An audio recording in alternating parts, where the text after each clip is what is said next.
Kamusta kayong lahat? Nandito na naman tayo sa Filipino Chill Recap.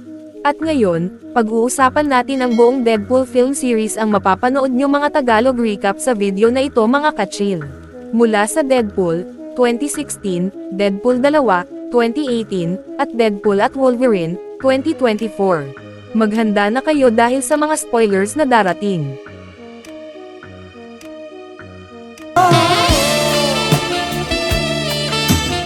Isa sa pinakasikat na anti-hero sa buong mundo ay sumakay sa isang taxi para sa pinakamalaking misyon ng kanyang buhay. Habang nakakaramdam ng matinding kalungkutan, nagpasya si Deadpool na lumipat mula sa likurang upuan at umupo sa tabi ng isang Indian na driver na nagngangalang Dopinder. Sa kanilang pag-uusap, ikinwento ng binata si Gita, ang babaeng labis niyang minamahal.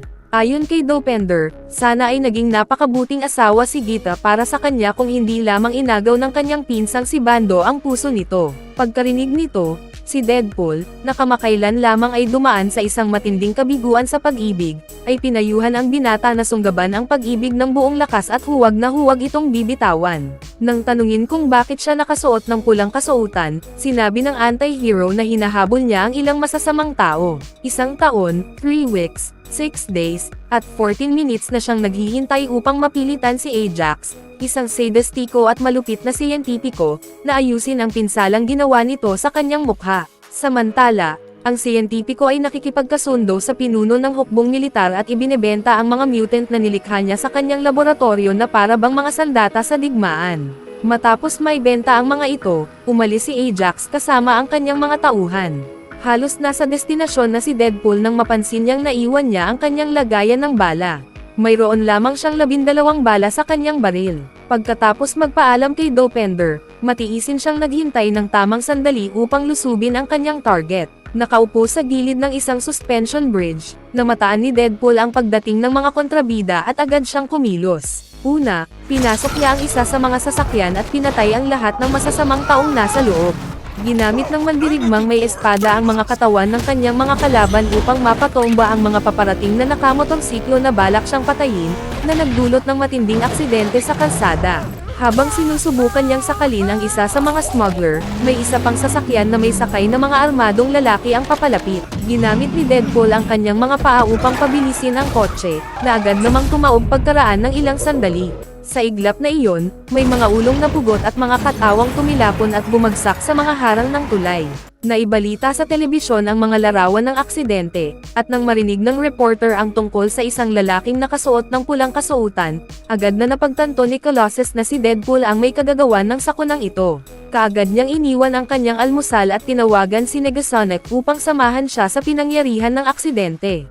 Nang makita ng mga driver ang mga armadong lalaking sumakop sa kalsada, nagpasya silang iwan ang kanilang mga sasakyan at tumakbo palayo, dahil nabara ang daan matapos ang aksidente. At pinalibutan ng mga armadong lalaki ang sasakyan kung saan nagtatago si Deadpool. Dahil 12 bala na lamang ang natitira sa kanyang baril, nagpasya ang mandirigmang may espada na gamitin ang mga ito ng madiskarte at nagsimulang magbilang habang isa-isang pinapatumba ang kanyang mga kalaban. Biglang may lumitaw na isang bihasang nakamotorsiklo at binaril si Deadpool. Habang unti-unting nagre-regenerate ang kanyang katawan, sinubukan niyang barilin sa ulo ang lalaki, ngunit nakatakas din ito. Ngayon, 7 na lamang ang natitirang bala. Upang hindi masayang ang susunod niyang mga putok, tumakbo si Deadpool sa pagitan ng mga sasakyan upang magtago at umiwas. Habang papalapit siya sa kanyang mga kalaban, sinamantala niya ang bawat pagkakataon upang itutok ang kanyang baril sa kanilang mga ulo. Nakapagdulot siya ng isang malakas na pagsabog matapos barilin ang isang granada. Nang sandaling huminto si Deadpool upang ipagdiwang ang kanyang tagumpay, may isang masamang lalaki ang palihim na lumapit at pinagbabaril siya sa likuran gamit ang machine gun. Inakala ng lalaki na patay na ang kanyang kalaban, kaya lumapit ito, ngunit nagulat siya nang tamaan siya ng bala sa ulo. Pagkatapos nito, tinapos ng anti-hero ang laman ng kanyang baril sa pamamagitan ng pagbaril sa 3 pang bandido na biglang sumulpot sa kanyang daraanan. Gayunpaman, hindi napansin ni Deadpool na isa sa kanyang mga kalaban ay isang mutant at hindi ito napatay ng tama sa ulo. Kaya napilitan ang anti-hero na gamitin ang kanyang mga espada upang hatiin sa 2 ang kalaban.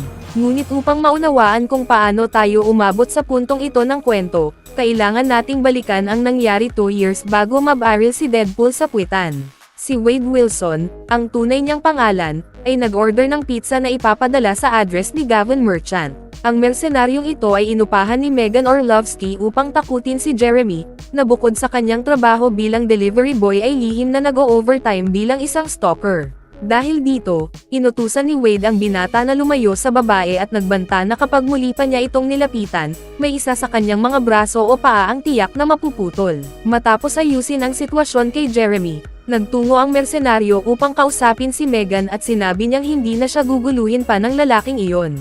Dahil sa labis na ginhawa, niyakap siya ng dalaga at tinawag siyang bayani. Ngunit hindi natuwa si Wade na may kumpara sa mga mabubuting bayani, kaya umalis siya at sinabing hindi siya magiging isang superhero. Para sa kanya, isa lamang siyang masamang tao na binabayaran upang bugbugin ang mas higit pang masasamang tao. Pagkatapos ng isa na namang araw ng trabaho, nagpunta siya upang uminom sa bar na Sister Margaret kung saan nagtatrabaho si Weasel. Pagdating pa lamang niya sa lugar, agad siyang nagdulot ng kaguluhan sa mga customer at sumiklab ang isang away kahit hindi malinaw kung paano ito nagsimula. May isang lalaking nasuntok at bumagsak ng walang malay sa sahig. Lumapit si Weasel upang tingnan kung humihinga pa ito, at nang matiyak niyang buhay pa, nadismaya ang mga tao sa paligid at bumalik na lamang sa kanilang pag-inom na parang walang nangyari. Makalipas ang ilang minuto, lumapit si Vanessa kay Wade. Sa kanilang pag-uusap, tinanong niya kung ano ang maaari niyang makuha sa halagang $275. Sumagot si Vanessa na sa ganoong halaga, maaari nilang gawin ang kahit anong gusto ni Wade sa loob ng 48 minuto. Dahil maaari siyang pumili ng kahit ano, nagpa siya ang mersenaryo na dalhin siya sa isang amusement park kung saan ginugol nila ang 48 minuto sa kasiyahan at iba't ibang laro. Ngunit nang matapos ang oras, nagpa siya ang dalawa na ipagpatuloy pa rin ang kanilang kasiyahan, at mula noon ay hindi na sila muling nagkahiwalay. Hanggang sa dumating ang Pasko, nangyayain ni Wade si Vanessa na magpakasal sa kanya. Sa araw na iyon, kumuha sila ng litrato bilang alaala ng espesyal na sandaling iyon. Ilang minuto lamang ang lumipas, biglang nawalan ng malay si Wade at dali-daling dinala ni Vanessa sa ospital. Matapos ang mga pagsusuri, napag-alamang mayroon siyang kanser sa atay, baga, prostate, at utak. Nang marinig ang masamang balita, pilit na nagpakatatag si Vanessa at nakipag-usap sa doktor upang maghanap ng posibleng lunas. Samantala, mariing pinagmasdan ni Wade ang mukha ng kanyang kasintahan, na para bang iyon na ang huling pagkakataon na makikita niya ito. Sa kasalukuyan, ipinagpapatuloy ni Deadpool ang kanyang paghahanap kay Ajax at hinabol ang isang misteryosong nakamotorsiklo na inakala niyang kanyang kalaban. Matapos niya itong pabagsakin at polanan ng sunod-sunod na sipa, tinanggal ng mutant ang kanyang helmet. Nang makumpirma ni Deadpool na siya nga ang kanyang target, agad niyang isinaksak ang kanyang espada sa balikat ng siyentipiko. Nasa pagitan ng buhay at kamatayan, sinusubukan ng lalaki na unawain kung bakit siya inaatake, dahil hindi pa rin niya matukoy kung sino ang tao sa likod ng maskara. Kaya naman, ginawa ni Wade na ipakita ang kanyang pagkakakilanlan. At bago pa niya mabasag ang ulo ng kontrabidang gumawa sa kanya ng kakilakilabot na anyong iyon, dumating si Colossus upang sirain ang kanyang plano. Habang itinatapon ang kalaban, naalala ni Deadpool ang nangyari matapos siyang madiagnose na may cancer. Ilang araw matapos mailabas ang resulta ng pagsusuri, inihanda ni Wade ang kanyang sarili para sa ospital, kahit na alam niyang hindi magagaling ang kanyang karamdaman. Ayaw niyang manatili sa bahay upang hindi madala si Vanessa sa malungkot na sitwasyon kasama niya. Ang lagi niyang ninanais ay magkaroon ng magagandang alaala bago siya pumasok sa ospital. Bago siya dalhin sa ospital, nagpa siya ang dating mersenaryo na dumaan sa bar na madalas niyang puntahan upang magpaalam sa kanyang kaibigan na si Weasel. Habang nag-uusap, iniabot ng bartender kay Wade ang isang card at sinabi na ang lalaking nakaupo sa katabing mesa ay hinahanap siya. Walang iniwan ang pag-aalinlangan, nagpa siya si Wade na kausapin si Agent Smith at natuklasan niyang ang lalaki sa suit at tie ay isang recruiter. Ibinunyag ng misteryosong lalaki na nagtatrabaho siya para sa isang organisasyon na makakatulong kay Wade na gumaling sa kanyang kanser at bilang bonus, bibigyan siya ng mga kakayahan na pinapangarap ng marami na magkaroon. Dahil may alinlangan at pinaghihinalaan na isang malaking kasinungalingan ang lahat, nagpa siya si Wade na umalis. Ngunit sa gabing iyon, hindi niya malimutan ang sinabi ni Agent Smith. Iniisip na hindi kailangang magdusa si Vanessa sa kanyang kamatayan, nagpa siya ang lalaki na sunggaban ang kanyang tanging pagkakataon upang gumaling. Pagkatapos na itapon ni Deadpool si Ajax at mailigtas ang kanyang buhay, muling sinubukang kumbansihin ni Colossus ang mutant na sumali sa X-Men. Gayunpaman, tiniyak ng anti-hero na hinding-hindi siya magiging bahagi ng club ng mga mabubuting tao at sinubukan niyang alisin si Colossus sa kanyang daraanan upang makumplito ang kanyang paghihiganti. Habang nag-aaway sila, nagawang makatakas ni Ajax, at nang mapagtanto ni Deadpool na ang iisang tao na makakapag-ayos ng kanyang mukha ay nakatakas na, labis siyang nagalit at inatake ang mutant. Ang malaking problema, ang kanyang mga suntok ay hindi nagdulot ng kahit kaunting gasgas kay Colossus. Sa halip, ang mutant ang nasaktan, naputol ang kanyang mga kamao at bukong-bukong matapos makatanggap ng matalim na suntok. Na-handcuff si Deadpool, at dinala siya ni Colossus patungo sa mansion upang makausap si Professor X. Habang hinahatak ang katawan ni Wade sa aspalto, ginamit niya ang kanyang sariling kamao na may dalang kutsilyo upang makatakas sa mga handcuffs. Pagkatapos, sumakay siya sa likod ng isang dumaraan na truck at nagawang palayain ang sarili mula sa mutant. Nakahiga siya roon sa gitna ng tambak ng basura at nagmuni-muni si Deadpool sa desisyon na nagdala sa kanya sa kakilakilabot na sitwasyong iyon. Ang eksaktong sandali na tuluyang nagbago ang kanyang buong buhay ay noong pumayag siyang sumali sa eksperimento, na may maliit na pag-asa na mabubuhay siya ng matagal kasama ang kanyang minamahal. Sa loob pa lamang ng unang minuto ng pagpasok sa laboratorio, napagtanto ni Wade na napasok na niya ang isang napakalaking gulo, ngunit huli na para bumalik. Agad siyang ikanadina sa stretcher, at dito niya nakilala si Dr. Ajax. Walang kahit kaunting pagpapalinaw o pag-iwas sa katotohanan, tapat si Ajax sa pagsasabing magdudulot ang eksperimento ng hindi matiis na sakit, ngunit kung makakaligtas ang kanyang pasyente, magiging isang di matalo na makina ito. Pagkatapos, ini-inject ng siyentipiko si Wade ng isang serum na nag-aaktibo sa anumang mutant gene na nakatago sa kanyang DNA. Gayunpaman, para gumana ang gamot, kailangang isailalim si Wade sa matinding stress. Bawat tao na sumasailalim sa ganitong paggamot ay nakakaranas ng iba't ibang epekto. Si Angel, ang kanang kamay ng siyentipiko, ay nagkaroon ng sobrang lakas, habang si Ajax naman ay napabuti ang kanyang reflexes at nasira ang kanyang mga nerve endings kaya hindi na niya nararamdaman ang sakit. Sa mga sumunod na linggo, tiniis ni Wade ang iba't ibang uri ng pagpapahirap. Pinuno ang kanyang katawan ng adrenaline at itinulak sa sukdulang instinct ng kaligtasan. Dahil hindi pa nagmumukha ang kanyang mutant genes, patuloy na pinapahirapan siya ni Ajax at ng kanyang koponan sa iba't ibang paraan na lalong masakit. Magpapatuloy ang mga sesyon ng pagpapahirap hanggang sa mutated si Wade o mamatay. Sa kabila ng pamumuhay sa pinakamalupit na impyerno na naranasan ng sangkatauhan, pinipilit ng lalaki na hindi mawalan ng sentido ng humor at sa huli ay nakipagkaibigan kay David Cunningham, isa pang pasyenteng pinigil sa lugar na iyon laban sa kanyang kagustuhan. Bilang huling paraan upang palayain ang mga kapangyarihan ni Wade, nagpasya si Ajax na ilagay siya sa oxygen chamber kung saan unti-unting babaan ang oxygen hanggang sa maramdaman ng pasyente na siya ay nasasakal. Sa puntong malapit na siyang mawalan ng malay, itataas muli ang oxygen, at uulitin ang prosesong ito sa loob ng ilang oras. Bago siya ipadala sa pinakamalupit na pagpapahirap ng kanyang buhay, natuklasan ni Wade na ang laboratorio ay hindi gumagawa ng mga superhero, kundi mga super soldier na kinokontrol ng kwelyo at ibinebenta bilang kalakal tuwing weekend. Nanatili si Wade sa estado ng halos kamatayan hanggang sa tuluyang lumitaw ang kanyang mutation at naging mismong Diablo. Dahil sa mutation na nagdulot ng kakaiba at kakilakilabot na anyo, nagsimulang hamupa ang kanyang kanser. Bago siya ibalik sa oxygen chamber, ginamit ng lalaki ang kanyang ulo upang tamaan ang papalapit na mute at isara ang makina, at nagawang makuha ang matchstick na palaging dala nito sa bibig. Sa gabi, ginamit ni Deadpool ang kanyang mga daliri upang sindihan ang postporo, na nang makipag-ugnay sa oxygen ay nagdulot ng napakalaking pagsabog, na sumire sa karamihan ng laboratorio. Dumating si Ajax upang alamin ang nangyari at napagtanto niyang nakatakas si Wade.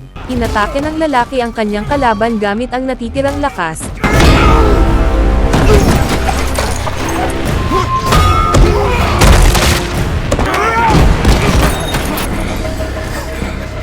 Ngunit tumigil sa pagpatay ng ipahayag ng siyentipiko na siya lamang ang makakapag-ayos ng pangit niyang mukha. Pagkarinig nito, bumaba ang depensa ni Wade at ginamit ni Ajax ang pagkakataon upang talunin siya. Pagkatapos may baba ang kanyang kalaban, kinuha ng siyentipiko ang isang metal bar at tinusok ang katawan ni Wade, tumagos sa puso, bago siya nawalan ng malay. Nakita ni Wade ang kanyang kaibigang si David na nakatali sa lupa habang papalapit na ang apoy upang lumunin siya. Ilang oras pagkatapos, nagising ang dating mersenaryo at natuklasan na hindi lamang niya nakuha ang lunas sa kanser, nakuha rin niya ang lunas sa lahat ng karamdaman. Gayunpaman, para sa kanya, iisa lamang ang tunay na mahalaga. Kinabukasan, pumunta si Wade upang bisitahin si Vanessa na may intensyong ikwento sa kanya ang lahat ng nangyari. Naka-jacket siya at tinakpan ang kanyang ulo ng hood habang hinahabol siya sa mga kalye. Kahit saan siya pumunta, kailangang harapin ng mutant ang mga natatakot na tingin ng mga tao sa paligid. Natatakot siya sa magiging reaksyon ni Vanessa kapag makita siya, at natatakot din sa posibilidad na tanggihan siya ng kanyang asawa. Sa huli, nagpasya si Wade na hanapin si Ajax upang ayusin muna ang kanyang mukha bago kausapin si Vanessa. Sa isang pag-uusap kay Weasel, ibinahagi ni Wade ang kanyang plano. Sinabi niya na huhabulan niya ang mga gun na nagtatrabaho sa laboratorio hanggang sa may makapagbigay ng impormasyon tungkol sa kinaroroonan ni Ajax. Pinayuhan siya ng kaibigan na magsuot ng costume at itago muna ang kanyang mukha. Una, upang hindi matakot ang mga tao, at pangalawa, upang hindi malaman ng kanyang kalaban na buhay pa siya. Sa sandaling iyon, sa pag-uusap kay Weasel, nagpa siya si Wade na ang kanyang codename ay Deadpool. Pagkatapos, bumalik siya sa bahay at sinimulan niyang ihabi ang kanyang anti-hero na kasuotan. Ang una niyang ginawa ay isang puting sweatshirt na ipinarace sa maskara na yari sa cotton shirt, na nagbigay kay Wade ng itsura na parang isang tunay na anghel ng kamatayan. Gayunpaman, ang problema sa unang kasuotan ay pagkatapos ng bawat misyon, pauwi si Deadpool na puno ng mantsa ng dugo. Kaya naman nagpa siya siyang gumamit ng ibang estratehiya at tahiin ang isang pulang suit upang itago ang dugo. Pagkatapos ng ilang misyon, napabuti ni Wade ang kanyang suit at ginamit ang mga kasanayang nakuha niya bilang mersenaryo upang habulin ang mga tauhan ni Ajax, dahil naglaho na ang siyentipiko sa mapa. Kahit saan siya pumunta, nag-iipon si Deadpool ng mga patay at halos hindi na makapanayam ang kanyang mga target bago pa man sila makapagsalita. Matapos ang ilang buwan, natagpuan ni Wade ang parehong lalaki na nag-recruit sa kanya, na sinusubukang mang-akit ng bagong biktima. Hinabol ng vigilante ang lalaki sa mga kalye at nahuli ito. Pagkatapos ng ilang sesyon ng pagpapahirap, nakuha niya ang lahat ng impormasyong kailangan upang mahanap si Ajax. Dito, sumakay si Deadpool sa taxi upang sorpresahin ang kanyang lumang kaibigan, at dito niya nakilala si Dopinder. Pagkatapos, alam na natin ang nangyari. Nasaktan at nadismaya dahil hindi nagtagumpay ang kanyang plano, nagpa siya si Wade na bumalik sa bahay. Mula nang makatakas sa laboratorio, nakatira ang mutant sa isang bahay kasama ang isang bulag na babae na nagngangalang Al. Nang mapansin niyang may paparating sa pintuan, hinawakan ni Al ang kanyang tungkod at naghanda sa pag-atake, ngunit natamba ito sa sahig matapos maipit sa vacuum cleaner. Binuksan ni Wade ang pinto at natuklasan na ang matanda ay nag-aayos ng isang chest of drawers na bagong dumating sa koryo. Ang problema, nakalimutan niyang gamitin ang mga tornilyo kaya bumagsak ang buong kasangkapan. Galit sa lahat ng nagkakamali sa kanyang araw, pumunta si Deadpool sa kanyang kwarto upang magreklamo. Samantala, dumating si Ajax sa kanyang hideout at sinabi kay Angel na natuklasan niya ang tunay na pagkakakilanlan ng lalaking nakasuot ng pula. Pagkatapos gamutin ang kanyang mga sugat, nagsimulang mag-isip ang siyentipiko ng plano upang mahanap siya bago muling mabigla. Pagkatapos maligo, naghanda si Wade para matulog at umupo si Al sa tabi niya sa sopa. Nagpasalamat ang mutant sa kanya sa lahat ng suporta na natanggap niya sa nakalipas na ilang buwan. Ginamit niya ang kanyang micro kamay upang hawakan ang mukha ng babae, na pinayuhan siya na hanapin si Vanessa. Naniniwala si Al na kung mahal ni Vanessa si Wade, tatanggapin siya nito kahit ano pa ang kanyang anyo. Ngunit iginiit ng mutant na sinasabi lamang ito ng matanda dahil hindi siya makakita. Kung makakita siya, maiintindihan niya kung bakit hindi niya kayang kausapin si Vanessa hanggang sa maayos ang kanyang mukha. Ilang oras ang lumipas, pumunta sina Ajax at ang kanyang katulong na si Angel sa bar na Sister Margaret. Doon unang nakilala ni Agent Smith si Wade. Inusisa ng lalaki si Weasel, ngunit iginiit nito na hindi niya kailanman narinig ang pangalang Wade Wilson. Nakita ni Angel ang litrato ni na Wade at Vanessa na iniwan ng binata bilang alaala sa kanyang kaibigan bago siya ma-hospital. Hinawakan ng mutant ang bartender sa leeg, ngunit iniutos ni Ajax na pakawalan siya ng itutok ng lahat ng customer sa bar ang kanilang mga baril. Pagkalabas ng dalawa, tinawagan ni Weasel ang kanyang kaibigan at ipinaalam na ang mga kontrabida ay hinahabol si Vanessa. Sa desperasyon, tumakbo si Wade patungo sa nightclub kung saan nagtatrabaho ang babae at pumasok sa establishmento upang hanapin siya. Nang makita niya ito, dahan-dahan siyang lumapit, ngunit bago makita ni Vanessa siya, nagtago siya dahil kahit matapos ang maraming buwan, natatakot pa rin si Wade sa magiging reaksyon nito. Tumakbo ang mutant sa banyo at binasa ang kanyang mukha ng kaunting tubig bilang paghahanda upang magkaroon ng lakas ng loob na kausapin ang kanyang dating fiancé. Lumabas si Wade mula sa banyo ng isang empleyado ng nightclub ang magsabi kay Vanessa na may naghahanap sa kanya sa labas para pag-usapan ang tungkol sa dating kasintahan. Mabilis na pumunta ang babae upang kausapin ang misteryosong tao, at nang makita ang nakahod na lalaki na nagtatago sa dilim, inakala niyang si Wade ito.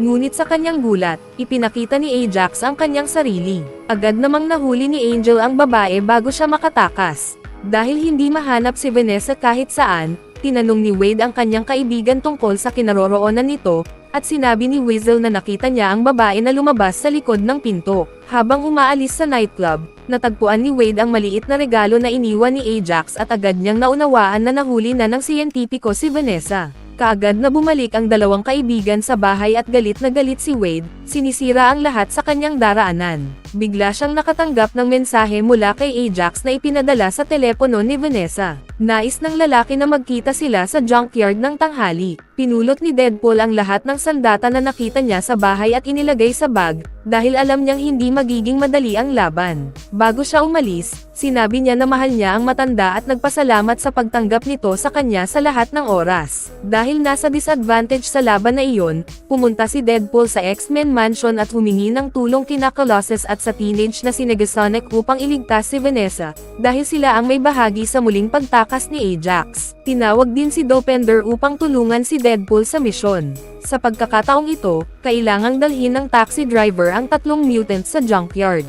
Habang nagmamaneho, tinanong ni Wade kung nagawa na ba ng binata na mapasaya si Gita. Sinabi ng driver na sinubukan niya, ngunit mas mahusay at gwapo si Bando, ang kanyang pinsan, kaya kailangan niyang dukutin ito. Sa sandaling iyon, nahuli si Bando at nakulong sa trunk ng kotse. Nang marinig ito ni Deadpool, ipinagmamalaki niya ang binata, ngunit kailangan niyang turuan ito upang magmukhang magaling sa harap ni Colossus na nakaupo sa likurang upuan at nakikinig sa buong pag-uusap. Pagdating nila sa kanilang destinasyon, nagpaalam ang taxi driver sa kanyang kaibigan at bumaba ang tatlo mula sa kotse. Habang naglalakad patungo sa hideout ni Ajax, napagtanto ni Wade na naiwan niya ang kanyang lagayan ng baril sa taxi. Halos tanghali na at wala na si Dopinder, kaya nagpa siya si Deadpool na gawin ang bagay sa tradisyonal na paraan at harapin ang kanyang kalaban gamit lamang ang kanyang dalawang espada. Biglang dinalhan ng 12 ng armadong sundalo ang mga mutants, at lumitaw si Angel upang pigilan silang tumawid sa hadlang. Misyon niya ang paksain si Deadpool, ngunit nagpa siya si Colossus na harapin siya upang makapokus si Wade sa pagliligtas kay Vanessa. Ngunit bumagsak ang malaking lalaki sa isang suntok lamang at kailangan na makialam ni Negasonic. Tumakbo ang dalaga patungo sa babae at itinataboy siya palayo. Kaya iniutos ni Angel sa mga sundalo na magpaputok, habang itinapon ni Colossus ang isang gulong ng truck upang patamba ang mga kalaban.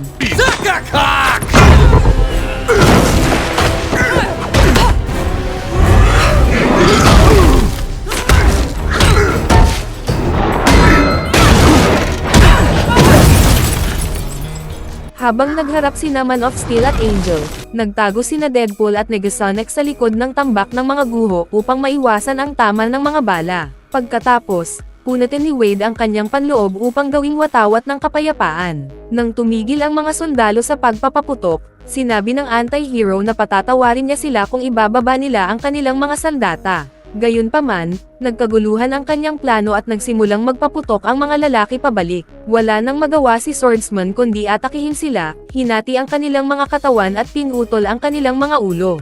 Samantala, patuloy na nag-aaway sina Colossus at Angel tungkol sa kung sino ang mas malakas.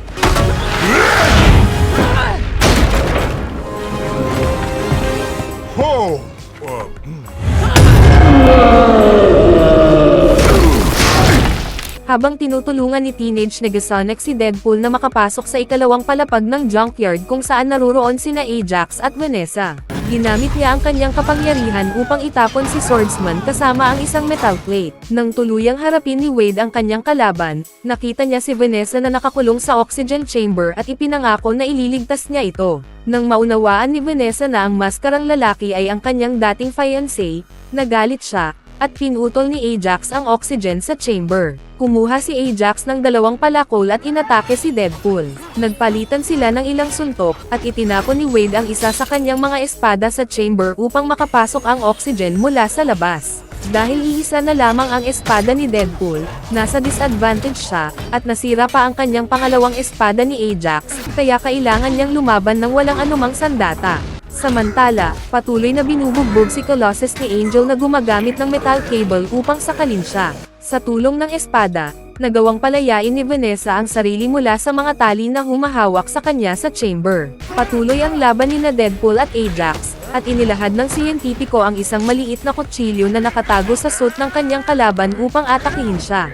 Matapos itapon ni Ajax si Wade, tinusok niya ang ulo nito at ipinagpatuloy ang pagbubugbog sa kanyang mukha. Sa pagkakataong iyon, nagawang makalabas ni Vanessa sa oxygen chamber at ginamit ang kanyang espada upang tusukin si Ajax sa likod. Dahil sa pagtusok sa kanyang utak, hindi makalakad si Wade, at lalong hindi makapag-isip ng malinaw. Nang makita niya si Vanessa na nakahiga sa lupa, nagsimula siyang mag-isip ng maliliit na karton na nilalang sa paligid nito. Pagkatapos, tumayo si Ajax at inatake ang babae at itainapon sa malayo. Sa pagtatangkang iligtas si Colossus, ginamit ni Negasonic ang buong lakas ng kanyang kapangyarihan, na nagdulot ng napakalakas na pagsabog na Samaire sa buong paligid. Sa oras na iyon, nakabawi na si Deadpool mula sa pinsala sa kanyang ulo at inatake si Ajax habang sinusubukang pigilan si Vanessa na madurage ng mga container. Habang bumabagsak ang ikalawang palapag at dumudulas pababa ang kanilang mga katawan, nagpasya si Wade na ibalik ang babae sa oxygen chamber upang hindi ito madurage sa pagbagsak.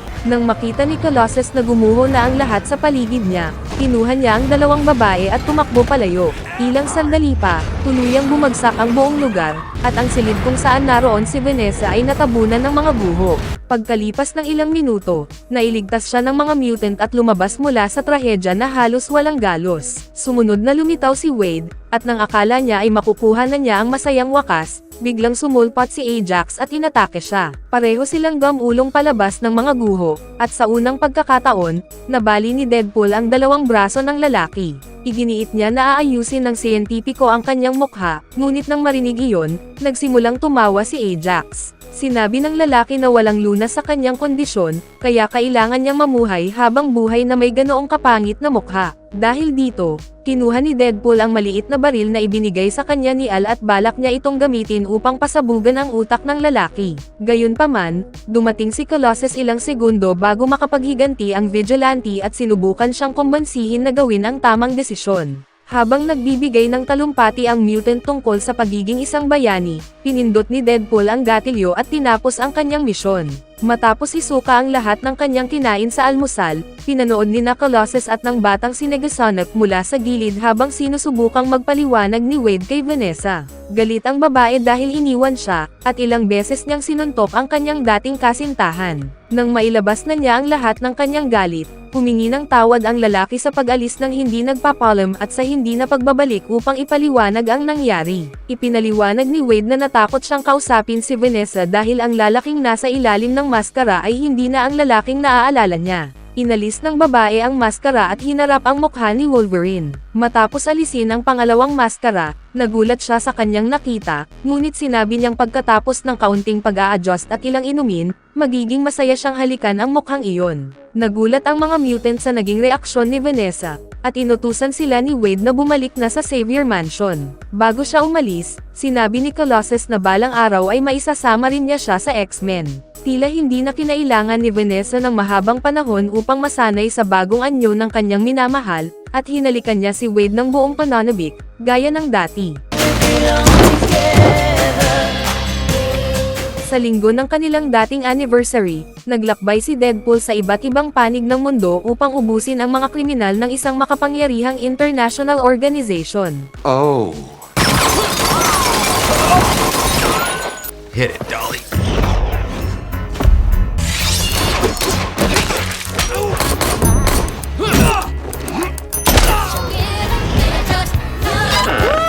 Do not go in there! Matapos niyang lipulin ang buong Asian Cartel, bumalik si Wade sa United States para tugisin ang huling leader ng grupo. Kahit mag-isa lang siya nang dumating sa base ng mga kriminal, walang pag-aatubili niyang nilinis ang buong narcotics lab. Nang ma-corner ng madaldal na mercenary, ang leader ng mga kriminal na si Sergey Velashenkov ay tumakbo papunta sa isang uri ng bunker at doon na lang nanood gamit ang mga security camera habang isa-isang pinapatumba ni Deadpool ang lahat ng tauhan sa loob ng lab. Pagkatapos niyang alisin ang huling kriminal, pumunta si Wade sa entrada ng bunker at tinawag si Sergey, hinihiling na lumabas ito. Pero sa mismong sandaling iyon, dumating ang mga reinforcement. Napilitan si Deadpool na umatras at tumakbo pabalik sa taxi ni Dopender dahil may late na siya sa kanilang anniversary. Inutusan niya si Dopender na ihatid siya pauwi kung saan naghihintay si Vanessa para ipagdiwang ang espesyal na araw nila. Ibinigay ni Wade sa kanyang girlfriend ang isang arcade token, souvenir mula sa una nilang date. Bilang kapalit, iniabot naman ni Vanessa ang kanyang birth control na nasa loob ng isang kahon, senyales na handa na siyang magkaroon ng anak. Masayang-masaya sa ideyang magiging mga magulang sila, nagsimulang pag-usapan ng dalawa kung ano ang magiging pangalan ng kanilang baby. Biglang napansin ni Wade na may tao sa labas, kaya agad niyang sinabi kay Vanessa na magtago. Dahil doon, nakaiwas siya sa tama ng shotgun blast na pinaputok ng mga intruder sa door latch. Ilang sandali pa, pumasok sa apartment ang mga thugs na naunang dumating para tulungan si Sergey at walang habas na nagpaputok sa kung saan-saan.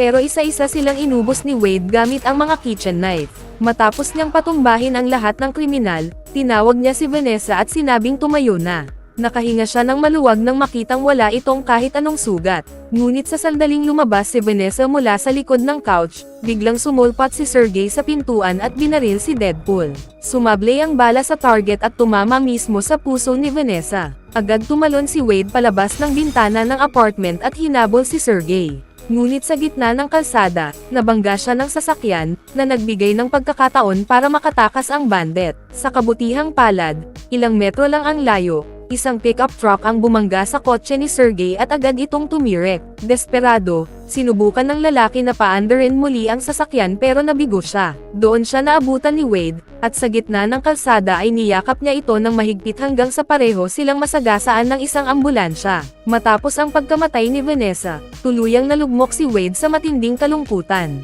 Araw-araw siyang umiinom ng sobra at gumagamit ng masasamang substance. Pagkalipas ng 3 buong araw sa bar, pumunta siya sa dati niyang bahay kung saan niya muling nakilala si Al, ang bulag na babaeng dati niyang kasama sa tirahan. Dahil sa guilt sa nangyari kay Vanessa, humiga si Wade sa sahig at nagsimulang magluksa sa lahat ng nangyari, habang pilit siyang pinapayuhan ni Al. Pero gaya ng dati, binaliwala ni Deadpool ang lahat ng sinasabi nito at sinubukan niyang kitilin ang sariling buhay sa iba't ibang paraan. Matapos mabigaw sa pagtalon sa kulungan ng bear at sa pagpapasabog ng sarili kasama ang apartment, napunta si Wade sa isang uri ng purgatorio kung saan nakaharap niya ang kaluluwa ni Vanessa. Sa wakas ay muli niya itong nakita, at sa sobrang saya ay sinubukan niyang abutin ang babae. Ngunit napagtanto niyang may tila isang invisible wall na naghihiwalay sa kanilang dalawa. Gusto niya itong mahawakan kahit isang beses pa, kaya paulit-ulit niya itong tinawag. Ngunit sinabi ni Vanessa na wala pa sa tamang lugar ang kanyang puso. Hindi maintindihan ang ibig sabihin nito, desperado pa ring sinubukan ni Wade na maabot siya. Ngunit makalipas lamang ang ilang segundo, hinela siya pabalik sa mundo ng mga buhay. Sa sandaling iyon, dumating si Colossus sa apartment kung saan nagkalasog-lasog ang katawan ni Deadpool. Isa-isa niyang inilagay ang mga piraso nito sa isang bag para dalhin sa X-Mansion. Matapos muling mabuo ang kanyang katawan, inimbitahan siya ni Colossus na maging bahagi ng X-Men at sinimulang ipaliwanag ang mga patakaran ng mansion. Pero biglang ninakaw ni Wade ang wheelchair ni Professor Xavier para makatakas. Gayunpaman, madali rin siyang nahuli ni Colossus. Sa puntong ito, muli na namang nagluksa si Wade sa pagkawala ng kanyang girlfriend. Ngunit nang subukan siyang aliwin ni Colossus sa pagsasabing ang X-Men na ngayon ang kanyang pamilya, nagpasya si Deadpool na manatili na lang sa mansion. Kasabay nito, isang binatang nagngangalang Russell ang dumating sa Essex Orphanage, isang uri ng institute na umano'y naglalayong gamutin ang mga mutant. Doon siya sinalubong ng direktor ng lugar, isang ganap na baliw na naniniwalang ang mga taong may X-gene ay may sakit at dapat lipulin. Nang mapagtanto ng direktor na hindi madaling kontrolin si Russell, pinapante niya ang lahat ng bata sa institute upang panoorin habang kinukuryente ang binata. Matapos ang ilang araw na pagdurusa sa kamay ng baliw na ito, napuno na si Russell at ginamit ang kanyang firepowers laban sa mga staff ng Institute, na nagdulot ng matinding takot at kaguluhan sa orphanage. Nang mabigo ang pulisya na pigilan si Russell, tinawag ang X-Men para ayusin ang sitwasyon. Nakumbinsi ni Colossus si Wade na sumama sa kanila. Pagdating pa lang sa labas ng Institute na dapat sana'y nagpo-protekta sa mga mutant, nakaramdam agad si Deadpool na may mali. Lumapit siya kay Russell, ngunit natakot ang bata at inatake si Ellie, isa pang miyembro ng X-Men, na agad na nagdepensa gamit ang Force Field. Sa puntong iyon, sinubukan ni Deadpool na pakalmayan ang bata. Ngunit dahil nananatili itong kainahinala, muli itong umatake at nagpakawala ng fireball na tumama mismo sa dibdib ni Colossus, dahilan para tumilapon ito papunta sa news van. Doon tuluyang napagtanto na ang bata ay isang tunay na banta. Binunot ni Deadpool ang kanyang mga armas at sinubukang isuko si Russell, ngunit pinigilan siya ni Colossus at pinaalalahanan na ang unang patakaran ng X-Men ay huwag kailanman kumitil ng buhay, kahit pa karapat-dapat ang isang tao. Sa unang pagkakataon sa buhay niya, sinubukan ni Deadpool na sundin ang patakaran. Ibinaba niya ang kanyang mga baril at dahan-daang lumapit kay Russell upang makuha ang tiwala nito. Ngunit sa mismong sandaling malapit na siya, lumabas ng Institute ang direktor na parang walang nangyari, dahilan para muling mawalan ng kontrol ang bata. Sa matinding galit, inatake ni Russell si Deadpool, at bumagsak siya diretso sa isang silid sa ikatlong palapag ng Institute. Pagod na sa pabago bagong asal ni Russell, tumalon si Deadpool mula sa ikatlong palapag at inihagis ang isa sa kanyang katana sa direksyon ng bata, na tumama mismo sa noo nito. Nawalan ng malay si Russell, at agad siyang nilagyan ng mga pulis ng power neutralizing collar upang hindi na niya magamit ang kanyang mga kakayahan. Nang mawalan ng kakayahang lumaban si Russell, nagpasalamat ang direktor ng Institute kay Deadpool para sa umano'y kabayanihang ginawa niya at sinabing mula ngayon ay ang kanyang mga tauhan na ang bahala sa bata. Ngunit nakiusap si Russell na arestuhin na lang siya o dalhin kahit saan, huwag lang doon. Dahil sa kakaibang sitwasyon, pinigilan ni Deadpool ang mga empleyado na hawakan ang bata at sinimulan niyang suriin ito. Doon niya napansin ang mga marka ng pananakit sa leeg ni Russell. Pagkakita sa mga sugat, tinanong niya kung ang mga ito ba ang may gawa noon, at kinumpirma naman ito ng bata. Tumayo si Deadpool at nagsimulang magsalita, sinasabing ayaw na niyang maging bayani habang buhay. Tinapos niya ang kanyang sinabi sa pamamagitan ng pagbaril ng headshot diretso sa noo ng isa sa mga empleyado. Kaagad pagkatapos nito, upang makaiwas sa mga bala, nagtago ang direktor at ang iba pang empleyado ng Institute sa likod ng isang kotse, hanggang sa magawang pigilan ni Colossus si Deadpool. Hindi maintindihan ni Colossus ang nangyayari at nagbanta pa siyang kikitilan ang buhay ng anti-hero. Ipinaliwanag ni Deadpool na ginawa niya iyon dahil minamaltrato ang mga kabataan. Ngunit iginiit ng X-Men na hindi sila mga hukom at wala silang karapatang hatulan ang sinuman. Sa puntong iyon, nilagyan ng mga pulis si Deadpool ng neutralizing collar. Kasama si Russell, dinala siya sa icebox, isa sa pinakamalalaking kulungan para sa mga mutant sa buong United States. Sa loob ng icebox, sinabi ni Russell na dapat silang bumuo ng alyansa sa pinakamalakas na preso roon.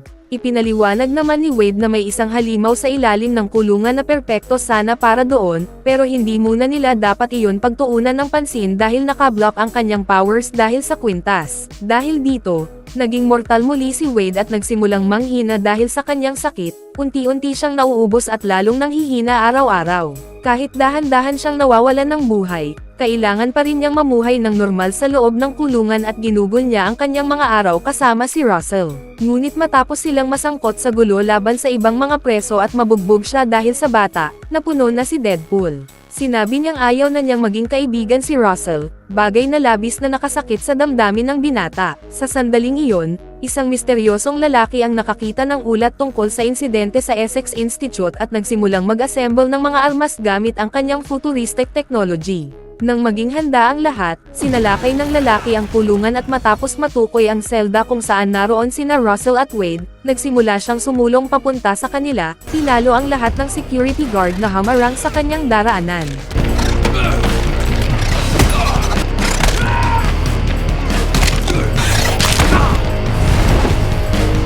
Alam niyang walang epekto ang kanyang mga armas laban sa mga armored cell, kaya pumunta siya sa prison control room at nagpasabog ng bomba na sum-iris sa mga computer doon, dahilan para bumukas ang lahat ng selda at makalaya ang mga preso. Sa pag-aakalang siya ang target ng misteryosong lalaki, sinabi ni Wade kay Russell na lumayo at tumakbo sa ibang direksyon. Ngunit nang mapagtanto niyang ang bata ang tunay na hinahabol, nagpa siya si Wade na paprotektahan ito at agad na lumaban.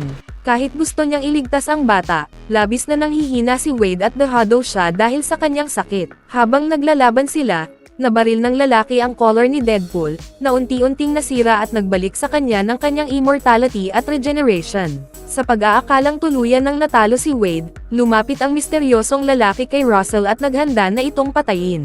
Ngunit sa mismong sandaling paputok na siya, biglang tumayo si Deadpool at tumalon sa ibabaw ng lalaki, dahilan para pareho silang mahulog sa ikalawang palapag at tuluyang matanggal ang collar. Sa pag-aakalang wala na si Wade, ibinuhos ng kakaibang cyborg ang buong atensyon niya kay Russell at winasak ang sahig sa ilalim nito, dahilan para bumagsak ang bata sa ikalawang palapag, ngunit sa sandaling sumayad ang bata sa sahig. Ganap na nakabawi si Deadpool at sinimulang bugbugin ang estranghero gamit ang isang bakal na pamalo. Who are you? I'm Batman. Sinamantala ni Wade ang pagkakataon, inagaw ang baril ng kalaban at itinodo ito sa full power, saka nagpaputok ng isang bala na nagpatalsik sa lalaki palayo. Pagkatapos, nilapitan niya ang kalaban at hiniling na magpaliwanag ito. Ngunit ang sagot lamang ng lalaki ay Cable ang pangalan niya at galing siya sa future. Sa sandaling iyon, gumamit ang lalaki ng isang magnetism device upang hilahin pabalik sa kanya ang baril, at nagpaputok siya sa kisame. Bumagsak ang isang mabigat na steel structure na muntik nang tumama kay Wade. Determinado na pigilan siya, muling sinugod ni Deadpool si Cable at nauwi ito sa isa pang matinding laban. Kahit na ibalik na ang kanyang powers, nabali ang braso ni Wade at nabutas ang kanyang hita. Tumanggap pa siya ng isang napakalakas na suntok na nagpalipad sa arcade token ni Vanessa. Matapos manalo sa laban, kinuha ni Cable ang token bilang souvenir.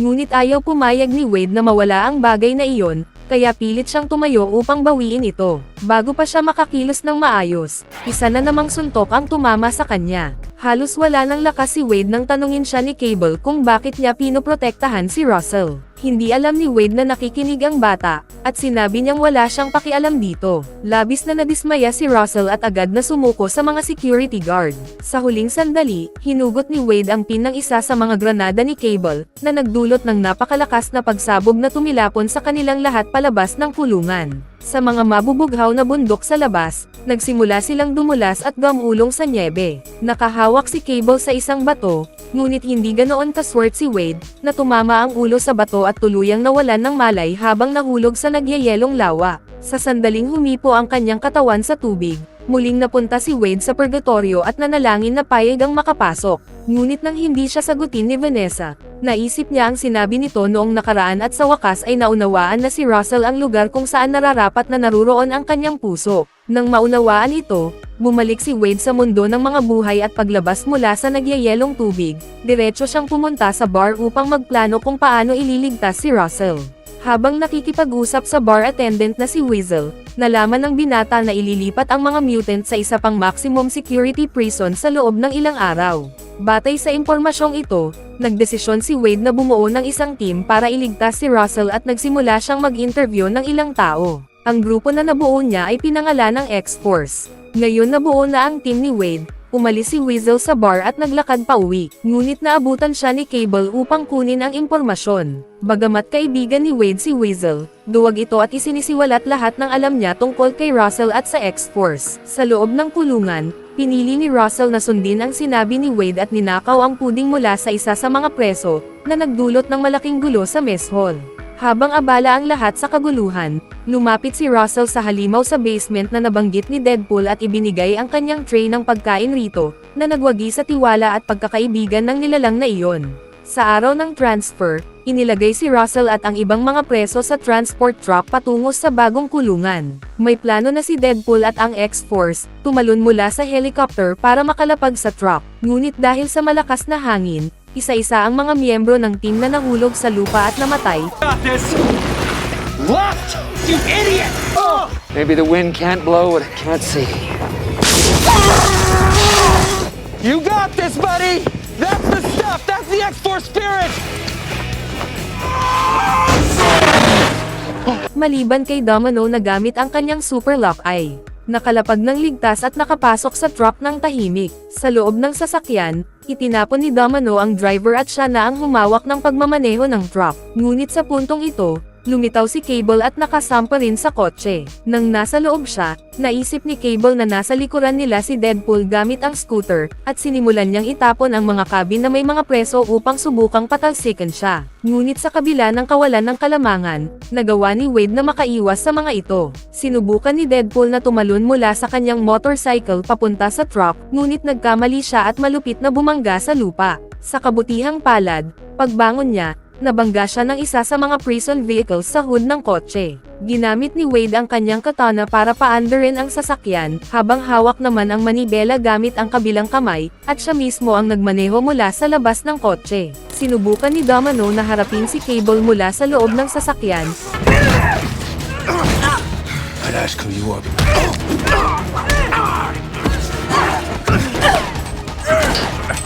ngunit madaling natalo. Nang malapit na siyang patayin ng kontrabida, sa huling sandali ay naabutan ni Deadpool ang truck at nailigtas siya. Pagkatapos, humingi ang madaldal na mercenary ng kanyang chip pabalik at nagsimula silang magtunggali, habang si Domino ay bumalik sa likod ng manibela.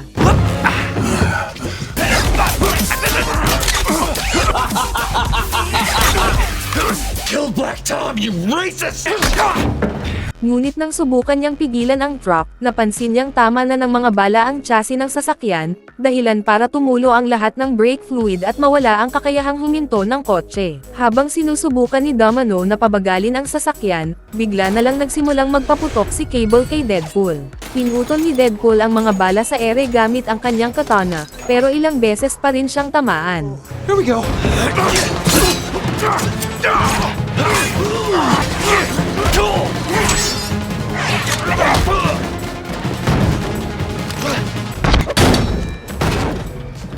Sa sandaling iyon, nagawang buksan ni Russell ang pinto ng kanyang cabin gamit ang isang panulat na nakatago sa kanyang damit. Habang magkasagupa si Cable at Deadpool, lumapit siya sa selda ng halimaw at pinakawalan ito.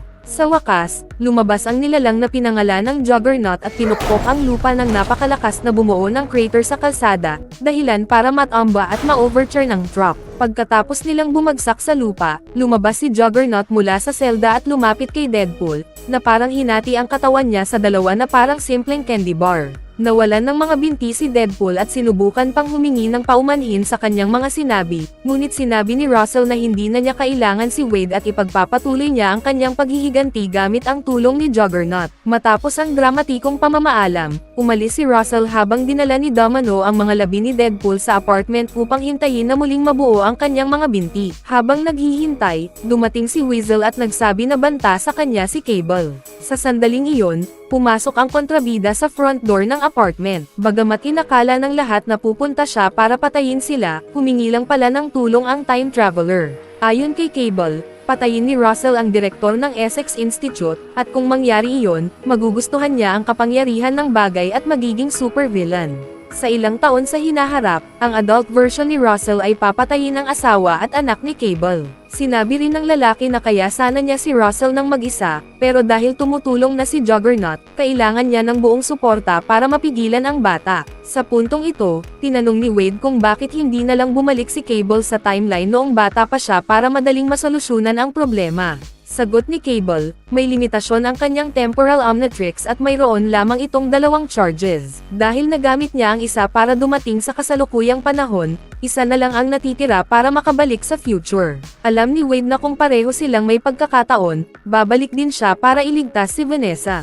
Pumayag si Wade na makipagtulungan kay Cable para harapin ang bagong kontrabida. Ngunit dahil ayaw niyang maranasan ang dugo ng kanyang kaibigan, humiling si Deadpool kay Cable na makausap muna si Russell bago ito tuluyang labanan. Napagtanto niya na kahit magkasama sila, hindi pa rin sapat ang kanilang lakas para labanan si Juggernaut. hiniling ni Wade kay Dopinder na dalhin sila sa X-Mansion gamit ang taxi. Doon, humingi siya ng paumanhin kay Colossus sa pagkadismaya nito at ikinwento ang lahat tungkol kay Russell at kay Juggernaut. Ngunit tumanggi ang X-Men na tumulong dahil nananatili silang matigas ang paninindigan. Sinabi ni Deadpool na ang kanyang puso rin ay nasa maling lugar at kahit may maliit na pag-asa, bumalik siya sa taxi at nagpapatuloy patungo sa Essex Institute. Pagdating nila sa orphanage, napansin ni Wade ang teddy bear ni Cable na may sunog at tinanong kung bakit palaging daladala iyon.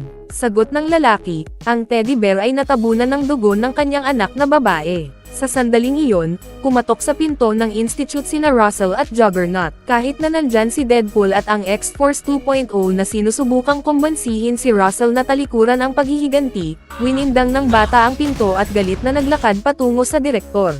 Habang sinusundan ng bata ang kanyang target sa loob ng institute, nanatili sa labas sina Cable, Deadpool, at Domino, nakikipaglaban kay Juggernaut. Kahit na may super-powered weapons si Time Traveler at mahusay sa labanan ang trio, maliit lang ang nagagawa nila. Madali silang natalo ni Juggernaut kapag mag-isa.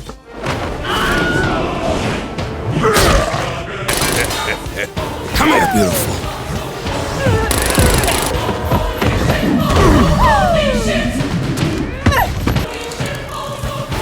Si Domino ay tumira gamit ang grenade launcher sa mukha nito, pero halos walang epekto. Habang sinusundan nila si Juggernaut, muling nagkamalay si Deadpool at napagtanto na nagbago na ang isip ni Colossus at nagpasya na tulungan sila, dahil siya lamang ang kayang humarap kay Juggernaut. Tumakbo si Colossus patungo rito at tumamal ng diretsong suntok sa helmet nito. Kahit napakalakas ni Colossus, mas mahina pa rin siya kaysa kay Juggernaut.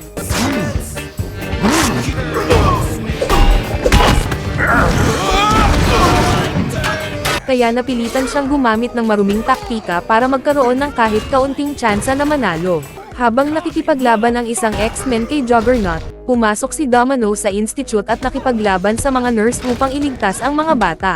Pero dahil sa kanyang super lock, halos ginawang sarili nilang pagkatalo ng mga kontrabida, kaya wala nang hadlang sa kanya. Sinubukan ni Domino na ilabas ang mga bata mula sa institute, pero dahil nasusunog ang mga exit, na-trap sila. Nang subukang hampasin si Colossus, itinapon ni Juggernaut ang isang bus sa bintana, na naging rampa para makalabas sila. Kasabay nito, pinatay ni na Wade at Cable ang mga nurse sa labas at sa wakas ay narating nila si Russell. Kahit na humarap si Deadpool sa direktor para protektahan siya, hindi nag-atubili ang bata at ginamit ang kanyang kapangyarihan upang atakihin sila. Napilitan si Cable na gamitin ang kanyang shield para ipagtanggol sila. Nang mapagtanto ni Cable na determinado si Russell na tapusin ang kanyang paghihiganti, hinawakan niya ang kanyang baril at naghanda na patayin ang bata. Ngunit pinigilan siya ni Deadpool at sinabi na may oras pa, at sinubukan nilang pigilan si Russell nang hindi nasasaktan. Dumating sina Ellie at Yuki sa institute at agad na tumulong kay Colossus sa laban. Matapos i-immobilize ni Yuki ang mga binti ni Juggernaut gamit ang Energy Z-Chain, ikinakabit ni Colossus ang high voltage wire sa likuran nito, at ginamit ni Ellie ang kanyang supersonic powers para itapon si Juggernaut sa pool, dahilan para ma-electrocute ito. Sa huling bahagi, si Russell na lang ang natitirang haharapin. Nagpatalo si Wade at muli niyang dahan-daang nilapitan ang bata habang sinusubukang kumbansihin itong huwag kitilin ang buhay ng iba. Bagamat tinanggap ni Russell ang paumanhin, sinabi niyang wala siyang tiwala sa kahit sino at sinunog ang likod ni Deadpool gamit ang kanyang kapangyarihan, na nagpatalsik sa kanya palayo. Nang makita ni Wade na nabigo siya sa kanyang misyon, isinuksok niya ang neutralizing color sa sarili at nagsimula sa huling pagtatangka kay Russell. Ngunit determinado si Cable na pigilan si Deadpool na maging unang biktima, kaya tumakbo siya sa kanyang baril at ginamit ang huling bala para barilin si Russell. Sa sandaling iyon, napagtanto ni Wade ang intensyon ni Cable at tumalon sa harap ng projectile,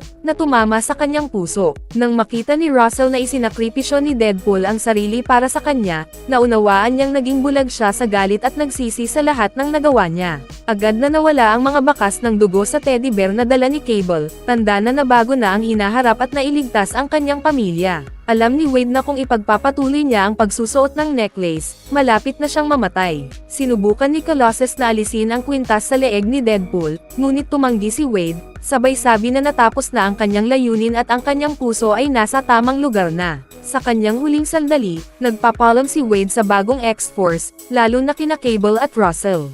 Matapos magpaalam sa lahat, bumalik siya sa purgatorio at sa wakas ay naabutan si Vanessa matapos ang matagal na paghihintay. Ngunit sinabi niya na hindi pa ito ang kanyang oras sa Earth. Nagdesisyon si Cable na baguhin ang kapalaran ng madaldal na mercenary at ginamit ang huling charge ng kanyang relo upang bumalik sa oras nang dumating sila sa Essex Institute. Sa labas ng orphanage, sinamantala ni Cable ang pagkakataon. Tinanong ni Wade ang tungkol sa teddy bear at inilagay ni Cable ang arcade token ni Vanessa sa direksyon kung saan tatama ang projectile. Sa ganitong paraan, nang muling tumalon si Wade upang iligtas si Russell, tumama ang bala sa token na sumipsap sa buong impact. Pagkakita sa bagay, agad na naunawaan ni Wade ang ginawa ni Cable at sinabi na hindi na siya makakabalik sa future.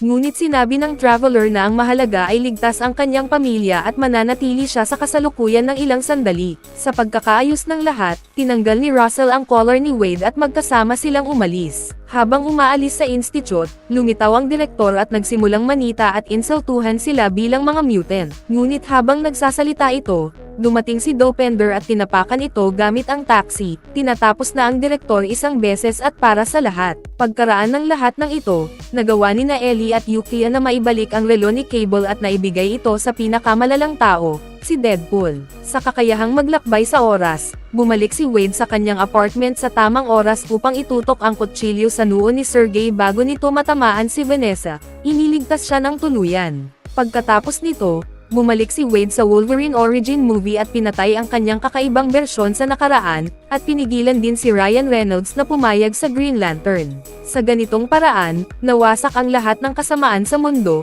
at nakapamuhay si Wade ng payapa, kahit hanggang sa muli niyang magkamali.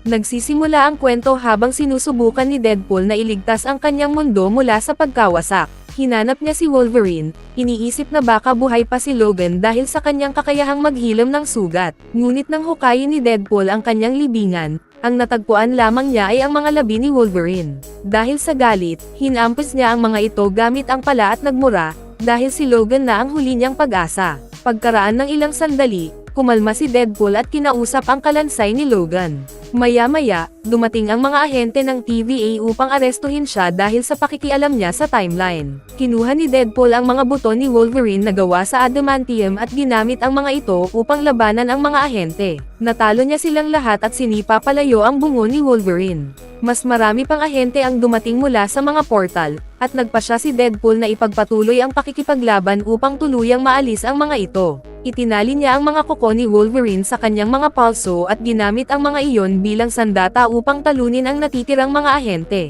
Pagkatapos nito, bumalik tayo sa ilang buwan ang nakalipas. Gusto ni Wade na sumali sa Avengers matapos ang buhay niya bilang Deadpool, dahil nais niyang mamuhay ng maayos at mabawi ang kasintahan niyang si Vanessa. Ang pinakamalaki niyang takot ay ang mawala siya sa kanya. Ngunit sinabi ni Happy, ang dating driver ni Tony Stark at ngayon ay nagtatrabaho para sa Avengers, na hindi siya maaaring sumali sa koponan dahil makasarili ang kanyang mga dahilan. 6 months matapos siyang tanggihan, nagsimulang muli si Wade at nagtrabaho sa isang dealership kasama si Peter, isa sa iilang taong nakakaalam na siya si Deadpool. Sa kaarawan ni Wade, inihatid siya ni Peter pauwi kung saan may naghihintay na surprise party. Nagsaya si Wade kasama ang kanyang mga kaibigan, kabilang si Vanessa na ngayon ay ex na niya, kahit hindi pa rin siya tuluyang nakaka-move on sa kanilang hiwalayan. Masaya si Wade na makasama si Vanessa at ang kanyang mga kaibigan, dahil bihira lamang ang pagkakataong napapalibutan siya ng mga taong mahal niya. Matapos hipan ang mga kandila at gawin ang kanyang kahilingan, may narinig si Wade na kumakatok sa pinto. Pinuntahan niya ito at nadatnan ang mga ahente ng TVA. Bago pa siya makapagtanong, hinailan ng isa sa mga ahente ang kanyang wig habang ang isa naman ay kinaladkad siya papasok sa isang portal, at dinala siya laban sa kanyang kalooban sa headquarters ng TVA. Doon, nakilala ni Wade si Paradox, na nagpaliwanag na ang lahat ng empleyado ng TVA ay may tungkuling protektahan ang sacred timeline. Ibinunyag ni Paradox na napili si Wade para sa isang mahalagang layunin. Kapag nagtrabaho siya para sa kanya, maaari na siyang tuluyang makasali sa Avengers sa hinaharap. Pagkarinig nito, agad tinanggap ng anti-hero ang alok at nagmadaling pumunta sa tailor's room upang kumuha ng bagong uniforme bago simulan ang misyon. Bago magsimula, hiniling ni Wade kay Paradox na ibalik muna siya sa kanilang bahay upang may bahagi ang balita sa kanyang mga kaibigan. Sa sandaling iyon, nalaman niya ang katotohanan. Sa pagtanggap niya sa kasunduan sa TVA, hindi na kailanman makakabalik si Deadpool sa kanyang tahanan, dahil ang kanyang universo ay i-reset sa loob ng 72 hours, at ang lahat ng taong mahal niya ay tuluyang maglalaho. Ipinaliwanag ni Paradox na kapag nawalan ng anchor ang isang universo, nagsisimula itong maghiwa-hiwalay at tuluyang maglaho. Sa universo ni Wade, ang anchor ay si Wolverine, na isinakripisyo ang sarili upang iligtas ang isang grupo ng mga mutant na bata, kabilang ang kanyang anak na si Laura. Sa halip na hintayin ang natural na pagkamatay ng universo na mangyayari pa sa loob ng ilang libong taon, nagpasya si Paradox na gumawa ng makina upang sirain ang lahat ng sabay-sabay. Binigyan ni Paradox si Wade ng dalawang pagpipilian, sumali sa Sacred Timeline at tuparin ang pangarap niyang maging bahagi ng Avengers, o tuluyang mabura kasama ang kanyang mga kaibigan. Ngunit pumili si Deadpool ng pangatlong opsyon. Matapos suntukin si Paradox, ninakaw niya ang Tempad upang makapagbukas ng portal pauwi. Naniniwala siyang baka buhay pa si Wolverine, kaya hinukay niya ito, ngunit nakumpirma niyang patay na ang nag-iisang taong maaaring magligtas sa kanyang mundo. Matapos lipulin ang lahat ng ahente ng TVA na ipinadala upang hulihin siya, nagpasya si Deadpool na maglakbay upang humanap ng ibang bersyon ni Logan at kumbansihin itong tulungan siyang iligtas ang kanyang mga kaibigan. I'm gonna need you to come with me. Who's asking? You did comic-accurate short, King. Such a cute widow, Wolvie. Sa paglalakbay niya sa iba't ibang parallel universes, nakatagpo si Deadpool ng ilang bersyon ni Wolverine at sinubukan niyang hikayatin ang isa sa kanila na tumulong sa kanya. Gayunpaman, lahat ng Logan na nakilala niya ay sinubukan siyang patayin, kabilang ang isa na kamukhang kamukha ni Henry Cavill. We're just leaving. No, sir. Not while the fate of my universe is at... Oh, yes, yes. I'm Marvel Jesus, you dull creature, and I will not... Matapos siyang matusok ng 12-dosenang beses ng mga adamantium claws, sa wakas ay nakatagpo si Deadpool ng isang alcoholic na bersyon ni Wolverine, ngunit tumanggi rin itong tumulong. I need you, and even more unfortunately, my entire world needs you. Upsy daisy, here we go. I got you, big guy. Go. And you don't want this. Let's go, right. Peanut. That's whoa. Easy. Guess you'll... Dahil alam niyang nauubos na ang kanyang mga pagpipilian, dinala ni Wade ang Logan na iyon sa headquarters ng TVA at sinubukang kumbansihin si Paradox na palitan ang dating Wolverine ng bago. Ngunit iginiit ni Paradox na hindi maaaring gawin ang ganitong pagpapalit. Nagpumilit si Logan na makausap kung sino man ang namumuno, at doon niya natuklasan na balak ni Paradox isagawa ang operasyon ng walang pahintulot ng kanyang boss upang hindi siya mawalan ng posisyon. Dahil dito, nagpasya si Paradox na i-reset si Deadpool at pagkatapos ay gawin din ito kay Wolverine bago pa ito makapagdulot ng anumang problema. Nang muling magkaharap sina Deadpool at Wolverine, ibinuhos ni Logan ang lahat ng kanyang galit, dahil sa pilitin siyang kinuha mula sa kanyang universo at ngayon ay nakakulong sa isang hindi kilalang lugar. Shit in. Oh, you backstabbing son! I don't want to fight you, Peanut. All right, let's give the people what they came for. Gumanti si Wade at ibinuhos ang lahat ng bala ng kanyang pistola sa tadyang ni Wolverine. Nagpatuloy ang laban, at ginamit ni Wolverine ang kanyang mga kuko upang sirain ang mga sandata ni Deadpool, na napilitang gamitin ang kanyang mga espada upang harangin ang mga atake. Sa gitna ng tunggalian, ilang beses na tinamaan si Wolverine at nanatiling nakabaon sa kanyang katawan ang mga espada ni Deadpool. Ngayong mas vulnerable ang kanyang kalaban, naghanda si Logan na punatin ang ulo ni Deadpool. Ngunit nagawa siyang kumbansihin ni Deadpool na sumama sa kanya. Kahit hindi niya alam ang nakaraan ni Wolverine, naisip ni Wade na tiyak may matinding pagkawala itong dinanas kaya ganoon na lamang ang pait nito. Nangako siya na kapag tinulungan siya ng mutant na makabalik sa headquarters ng TVA, hihikayatin niya si Paradox na ayusin ang kanyang universo. Naputol ang kanilang usapan nang dumating si Captain America at ipinaalam na paparating na ang tunay nilang mga kalaban. Nang makita ang isa sa paborito niyang superhero sa kanyang harapan, naging emosyonal si Deadpool. You see anyone running, dick for brains? You're not gonna love what happens next. My God, he's gonna say it! Say what? Avengers! Ngunit nang magsimulang magliyab si Chris Evans, napagtanto ni Deadpool na hindi ito si Captain America kundi si Johnny Storm mula sa Fantastic Four. Habang ginagamit ng Human Torch ang kanyang kapangyarihan upang subukang lipulin ang mga kalaban, nagawang harangin ni Pyro ang atake at sinipsip ang lahat ng apoy. Matapos mawalan ng kapangyarihan, bumagsak si Johnny sa lupa, at lumitaw si Sabretooth upang atakihin ang kanyang kapatid. Nang magsisimula na ang kanilang duel, hinugot ni Deadpool ang espadang nakabaon sa katawan ni Wolverine, iniisip na magiging epiko ang laban. Ngunit sa pagsisimula pa lamang, si Logan agad ang unang umatake at pinugot ang ulo ng kanyang kalaban. Nang mapagtanto ni Pyro na hindi niya mahuhuli ang dalawa, nagpasya siyang gumamit ng higanteng magnet upang ikulong si Wolverine, at nadamay si Deadpool.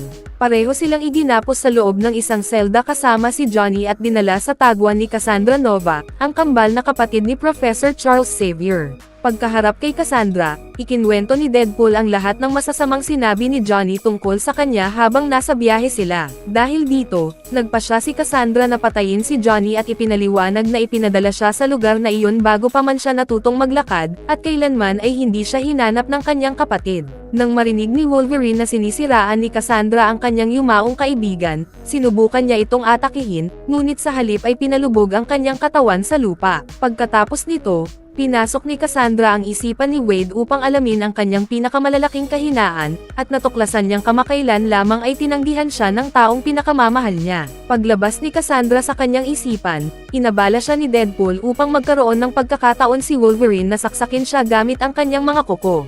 Ngunit sa kanilang gulat, madaling nakaiwas si Cassandra at tinawag si Alioth upang lumunin sila. Nang makita ang papalapit na lilang ulap, sumakay sina Wolverine at Deadpool sa isang lumilipad na sasakyan at nakatakas. Ang susunod nilang misyon ay maghanap ng paraan upang makabalik sa TVA at hulihin si Paradox, upang pilitin itong ayusin ang kanilang dalawang universo. Gayunpaman, bago nila simulan ang planong iyon, nagpasya muna ang dalawa na magpahinga. Nakakita sila ng isang abandonadong diner sa gitna ng disyerto. Habang kumakain, nabanggit ni Deadpool na sa kanyang mundo ay minamahal si Logan ng napakaraming tagahanga. Pagkarinig nito, ibinunyag ni Wolverine na sa kanyang universo ay kinamumuhian siya ng lahat dahil nakagawa siya ng isang hindi mapapatawad na pagkakamali. Matapos ang maikling pahinga, nagpasya ang dalawang magkaalyado na ipagpatuloy ang kanilang paglalakbay patungo sa border, dahil bago mamatay ay sinabi ni Johnny na iyon lamang ang tanging paraan palabas sa mundong iyon.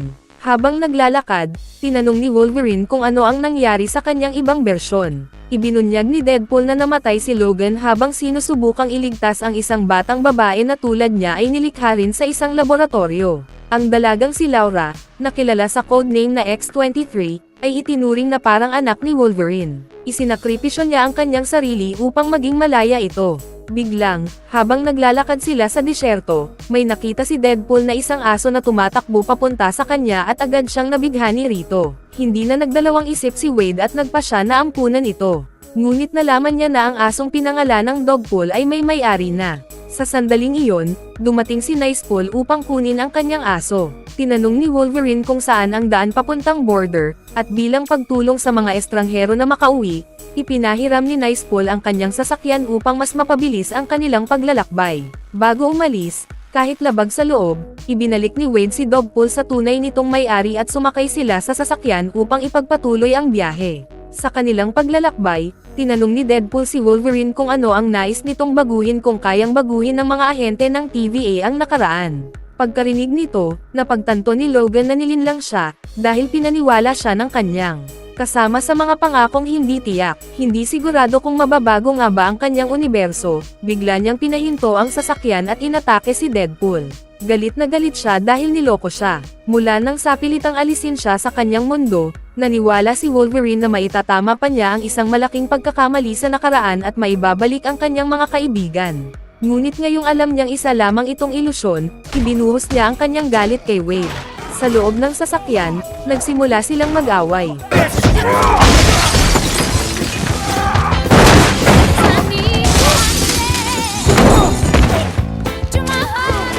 Sinubukan ni Deadpool na tagayin siya gamit ang espada, ngunit paulit-ulit siyang nasaksak ng mga kuko ni Logan. Sa gitna ng labanan, winasak nila ang buong sasakyan at nagkalat ang dugo sa paligid. Dahil pareho silang agad gumagaling, tumagal ang laban magdamag. Kinabukasan, natagpuan silang walang malay ng isa pang variant na ipinadala sa mundong iyon. Ilang minuto matapos silang masagip, nagising si Deadpool at nakita si Logan na umiinom ng bote ng whiskey. Biglang may narinig na ingay si Wade at naghanda siyang umatake, ngunit nagulat siya nang dumating si Elektra at agad siyang pinabagsak. Sumunod na dumating si Blade, ang Vampire Hunter, at si Gambit, kasama si Laura. Ibinunyag ng dalaga na natagpuan niya sila sa disyerto at dinala sa hideout dahil nakilala niya si Wolverine. Bago siya nahuli ng TVA, sumailalim si Laura sa kaparehong eksperimento na pinagdaanan ni Logan, kung saan ilang litro ng adamantium ang itinurok sa kanyang katawan. Dahil kay Wolverine, nakaligtas si X-23. At kahit alam niyang hindi ito ang parehong Logan na nagligtas sa kanya, nagpasya siyang suklian ang kabutihan nito. Pagkakilala sa grupo, tinanong ni Deadpool kung paano sila napunta roon. Ibinunyag ni Elektra na ang lahat ng kanilang mga universo ay na-reset, dahil alam ng mga ahente na hindi tatanggapin ng mga mutant ang pagkawasak ng kanilang mundo nang hindi lumalaban. Nagpasya ang TVA na ipadala sila sa Void upang maiwasan silang magdulot ng problema. Pagkarinig sa kwentong ito, nagpasya si Wade na sumali sa grupo at nalaman niyang mga kaibigan sila ni Johnny. Sa sandaling iyon, ibinunyag ni Wolverine na dahil kay Deadpool, napaslang si Human Torch ni Cassandra. Gayunpaman, nagawa ni Wade na baliktarin ang sitwasyon at nakumbinsi ang mga mutant na tulungan siyang talunin si Cassandra, ang kapatid ni Professor Xavier. Ang tanging paraan upang mapigilan ang kalaban ay hadlangan ang kanyang kapangyarihan gamit ang helmet ni Magneto, ngunit winasak ito ni Cassandra matapos niyang patayin ang mutant. Habang ikinukwento ang malungkot na pangyayari kung paano nila nawala ang pinakabeteranong miyembro ng koponan, naalala ni Elektra na maaari ring harangin ng helmet ni Juggernaut ang kapangyarihan ni Cassandra. Ang problema, si Juggernaut ay nagtatrabaho para sa kanya. Gumawa si Deadpool ng plano upang nakawin ang helmet at nakumbinsi niya ang lahat na sumama sa kanya, maliban kay Wolverine. Nang gabing iyon, habang umiinom ng whiskey sa tabi ng apoy, binisita si Logan ni Laura. Sinabi ng dalaga na kahawig siya ng kanyang ama sa maraming paraan, sa kabila ng lahat ng pagkukulang nito, at idinagdag na palaging naroon ang kanyang ama tuwing kailangan niya ito. Pagkarinig nito, inamin ni Logan na hindi siya naroon upang tulungan ang X-Men noong panahong higit siyang kailangan ng kanyang koponan. Sa halip na manatili sa mansion kasama ang kanyang pamilya, pinili ni Wolverine na sundin ang sarili niyang landas. Isang araw, sinalakay ng mga tao ang bahay at pinaslang ang lahat ng mutant. Makalipas ang ilang oras, bumalik si Logan mula sa isang bar na lasing at natagpuan ang mga bangkay ng kanyang mga kaibigan. Mula noon, hindi na niya napatawad ang sarili dahil hindi siya naroon upang protektahan ang mga ito. Matapos marinig ang malungkot na kwento, sinabi ni Laura na sasama siya sa kanila sa hideout ni Cassandra kinabukasan at hiniling kay Wolverine na suportahan sila sa laban na ito. Pagsikat ng araw, sumakay ang grupo sa sasakyan at nagtungo sa tagwan ng mga mutant. Paglapit nila sa kuta, gumamit si Blade ng bazooka upang pasabugan ang mga tarangkahan, at sinalakay ng grupo ang base ng kalaban. Inakala ng lahat na hindi susuporta si Wolverine sa labanan, ngunit bigla siyang lumabas mula sa trunk ng sasakyan, at mas tumibay ang loob ng kanyang mga kakampi nang makita siya. Alam nilang malaki ang posibilidad na hindi sila makalabas ng buhay, kaya ibinigay ng bawat isa ang kanilang buong lakas upang mabigyan sina Deadpool at Wolverine ng pagkakataong makalapit kay Cassandra.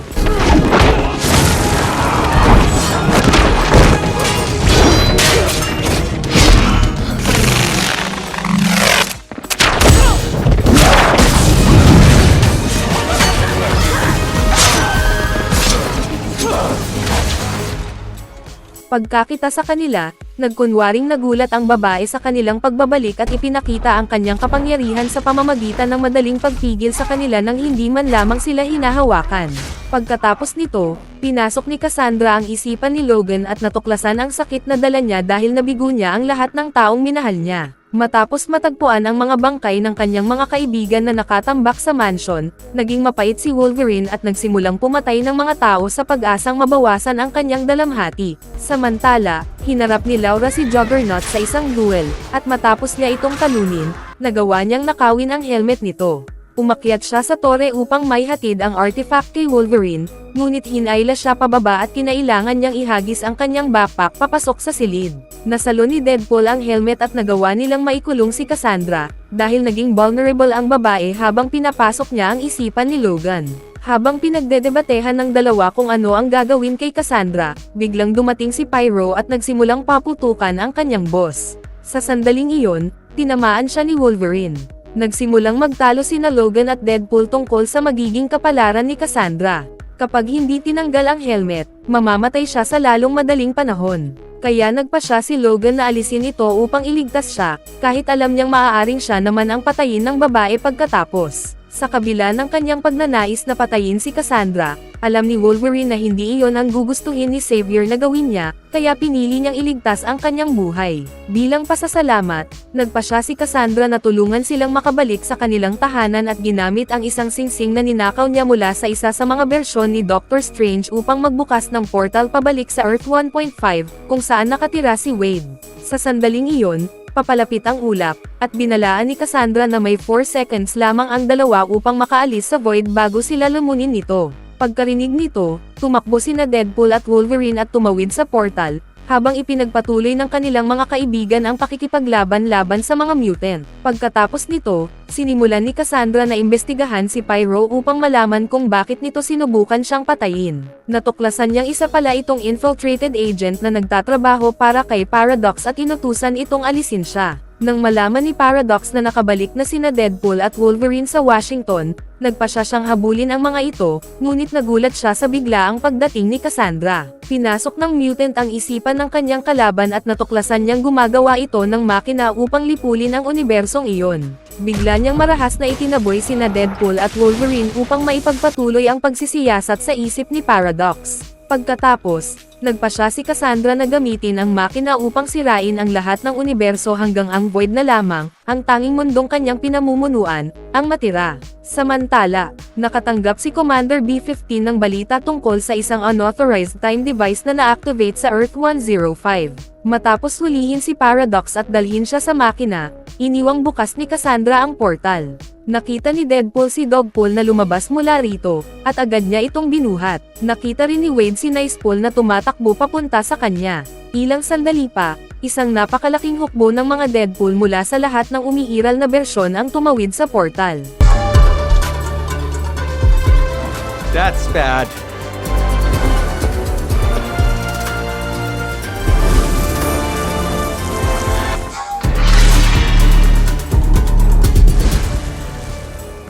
Nahaharap sa grupong ito ng mga mercenaryo, sinubukan ni Wade na kumbansihin silang kumampi sa kanya, ngunit sa halip ay pinagbabaril siya ng mga ito. Ginamit ni Deadpool ang katawan ni Nicepool bilang panangga, at nang makapagtago siya sa likod ng isang sasakyan, napagtanto niyang hindi kayang mag-regenerate ng kanyang doppelganger at sinabi niyang dadalhin niya ito sa ospital. Gayunpaman, upang makalapit sa kanto, kailangan ng mercenary na tawirin ang hukbo ng mga clone, at muling ginamit ni Wade ang katawan ni Nicepool bilang panangga. Bilang resulta, ang balbon niyang bersyon ay nabugbog hanggang sa pumutok ang utak. Hold your fire! Ninakaw ni Wade ang mga gold-plated pistola na pag-aari ni Nicepool at sumama kay Wolverine upang labanan ang hukbo ng kalaban. You save the good stuff for special occasions? Killing mostly. Magkasama nilang sinimulan ang digmaan laban sa 12-dosenang mercenaryo at umusad sa battlefield. Habang nilalabanan nila ang mga kaaway, nakita nilang may ilan na nagtago sa loob ng bus. Hindi nagdalawang isip ang dalawa na pumasok sa sasakyan at matagumpay nilang pinuksa ang lahat. Ang masamang balita, matapos ang laban, bumangon muli ang mga Deadpool, handa para sa panibagong round, dahil hindi tulad ni Nicepool, kaya nilang mag-regenerate. Nang magsimula na ang panibagong digmaan, dumating si Peter sa battlefield at nagawang magtatag ng kapayapaan, dahil minamahal siya ng lahat ng Deadpool. Habang nagdiriwang ang grupo sa pagdating ni Peter, tumakbo sina Wade at Logan papunta sa subway at natuklasan na nagsimula na si Cassandra sa paggamit ng makina. Ayon kay Paradox, ang tanging paraan upang pigilan ang kontrabida sa pagsira sa lahat ng alternative realities ay ang magdulot ng short circuit sa device na pinapagana ng sources ng matter at antimatter. Upang masira ang makina, kinakailangang lumikha ng koneksyon sa pagitan ng dalawang sources, ngunit ang taong gagamit bilang tulay ay tuluyang masusunog. Kahit alam ang malaking panganib, nagpasya sina Deadpool at Wolverine na ipagpatuloy ang misyon. Sinabi ni Logan na mag-isa na siya mula rito, ngunit naniniwala si Wade na nararapat kay Logan ang panibagong simula, kaya inatake niya ito gamit ang fire extinguisher upang itulak palabas ng chamber. Matapos malok ang mga pinto, winasak ni Deadpool ang isa sa mga sources at sinubukang hilahin ang mga power cables upang i-connect sa kabilang panig, ngunit hindi niya maabot ang antimatter source. Nang halos mawalan na ng pag-asa, nagawa ni Wolverine na wasakin ang pinto at hawakan ang kamay ni Wade. Sa sandaling iyon, ginamit ng dalawa ang kanilang mga katawan bilang tulay para sa energy transfer sa pagitan ng sources, na nagdulot ng napakalaking short circuit sa time warp. Samantala, nasunog ang kanilang mga katawan mula sa loob palabas, ngunit nagawa nilang tiisin ito habang ibinabahagi ang energy overload sa pagsabog ng makina. Agad na nagwasak ang katawan ni Cassandra, at muntik nang masira ang Earth-105, ngunit nakaligtas ng bahagya sa malapit na kapahamakan. Sa sandaling iyon, dumating si Commander B-15 at tinanong si Paradox tungkol sa paggamit ng Time Reaper nang walang pahintulot. Ipinaliwanag ni Paradox na pinilit siya ni Cassandra na buuin ang makina at pinasok ang kanyang isipan upang malaman kung paano ito gamitin. Sinabi niya na nang malaman niyang masisira ang realidad, hiningi niya kay Deadpool at Wolverine na ayusin ang problema, at isinakripisyo nila ang kanilang sarili upang iligtas ang universo. Hindi inaasahan ni Paradox na nakaligtas sina Deadpool at Wolverine sa pagsabog at bumalik upang patunayan na mali ang kanyang kwento. Dahil sa kanilang pagtutulungan, nakaligtas sila. Nang matutunan ang katotohanan, inutusan ni B-15 ang kanyang mga gwardya na dalhin si Paradox sa TVA headquarters upang paghusgahan.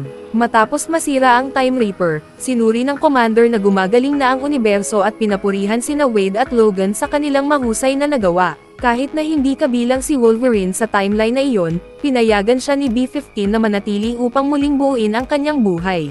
Dahil sa kabutihang loob ng commander, humingi si Deadpool ng tulong upang iligtas ang kanyang mga kaibigan na natrap sa Void. Wala sila, hindi magiging posible ang lahat ng ito. Matapos iligtas ang mundo, nagpasya sina Deadpool at Wolverine na maglabas para kumain, at muling nagkita si Wade kay Dogpool. Dahil hindi nabuhay si Dogpool, nagpasya si Wade na ampunan ito at dinala sa bahay kasama si Logan. Pagpasok nila sa apartment, sinalubong sila ni Ali at natuwa sa pagkakaroon ng dalawang bagong housemates. Ilang araw ang lumipas, nakipagkita si Wade sa lahat ng kanyang bagong at lumang kaibigan at sinubukang makipag-ayos kay Vanessa. Salamat sa panonood. At bago tayo magtapos ay isa-shoutout muna natin si Dark Nero, Jule Manning, Reyeng Ada Simbajon, Mark Louie at Cyril, Jonil Mampusti, Annika Kate Ramirez, Aldrin Soto from Oriental Mindoro, Daryl Ser from Davao City, Dennis Cano from Bicol, at Jesny Vergara from POV Corpus Masbate City. Mag-subscribe na kung hindi ka pa nakasubscribe, pindutin na rin ang notification bell at like button para sa marami pang movie recap katulad nito, at mag-iwan ng comment down below. And as always, thank you for watching.